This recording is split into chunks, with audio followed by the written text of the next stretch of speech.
Hello বন্ধুরা, তো চলে এসেছি আমি দীপালি। শুভ দুপুর সবাইকে।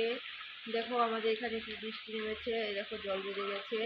আমি এই দিকটায় আসলাম, তো রান্নাঘর থেকে রান্নাঘর আমার কমপ্লিট রান্না করা দুপুরের। তো দুপুরে রান্না করেছি আলু দিয়ে, ডিম দিয়ে, পটল দিয়ে ঝোল আর খানমান পাতা বাটা। কে কে ভালোবাসে খানমান পাতা বাটা? আমার তো খুব ভালো লাগে। তো আর করেছি করলা ভাজি। আমার রান্না কমপ্লিট, শ্বশুর মশাইকে কেটে দিয়েছি। তো আমরাও সকালে খেয়েছি। ওই দেখো আমাদের ওই যে ঘরটা যে দেখছো, এটা আমাদের খড়ির ঘর। ওখান থেকে আমরা খড়িয়ে নিয়ে রান্না করি, আমরা চুলাতেই রান্না করি। তো ওই দেখো কত সাদা জবা ফুটে আছে।